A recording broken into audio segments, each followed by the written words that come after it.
அதிகாரம் 25. எசேக்கியாவின் மனுஷர்.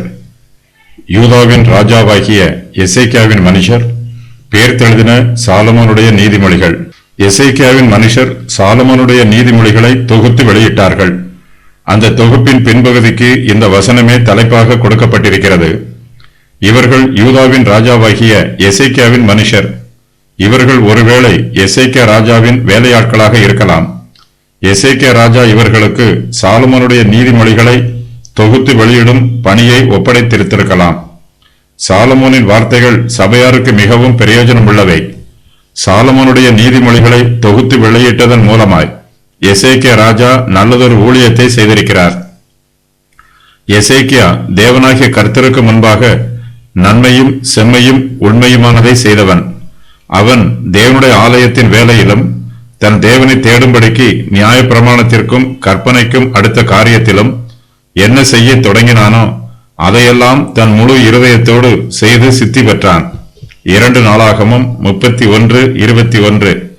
சாலமோனுடைய நீதிமொழிகள் அவனுடைய காலத்திலேயே தொகுக்கப்பட்டு அவனுடைய அரண்மனையில் ஆவணங்களாக பாதுகாக்கப்பட்டது. அந்த ஆவணங்களில் சேர்க்கப்படாத நீதிமொழிகளையும் சாலமோன் ராஜா சொல்லியிருக்கிறார். எசேக்கியாவின் மனுஷர் அவற்றை தொகுத்து சாலமோனுடைய நீதிமொழிகளின் புஸ்தகத்தோடு ஒரு பின் இணைப்பாக இதை சேர்த்திருக்கிறார்கள். திருச்சபை மூலமாக பலவிதமான ஊழியங்கள் நடைபெற்று வருகிறது. ஆவிக்குரிய புஸ்தகங்களை வெளியிடுவதும் ஒரு முக்கியமான ஊழியம். இதுவரையிலும் அச்சிட்டு வெளியிடப்படாத நல்ல தரமான நூல்களை சபையார் அச்சிட்டு வெளியிடும் ஊழியத்தை செய்ய வேண்டும். எசேக்கியாவின் மனுஷர் என்னும் வாக்கியம் ஏசாயா, செப்னா ஆகியோரை குறிக்கலாம். சாலமோனின் காலத்திற்கு 275 வருஷங்களுக்கு பின்பு எசேக்கியா பழைய ஏற்பாட்டு புஸ்தகங்களை தொகுத்து வெளியிட்டார். இந்த பணிக்கு ஏசாயா தலைமை பொறுப்பு ஏற்றிருக்க வேண்டும்.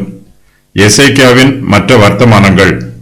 சாலமோனுடைய நீதிமொழிகளின் வேறொரு பிரிவை பற்றி இங்கு கூறப்பட்டிருக்கிறது. எசேக்கியா ராஜாவின் காலத்தில் அவனுடைய மனுஷரில் சிலர் சாலமோனுடைய நீதிமொழிகளை பேர்த்தெழுதினார்கள்.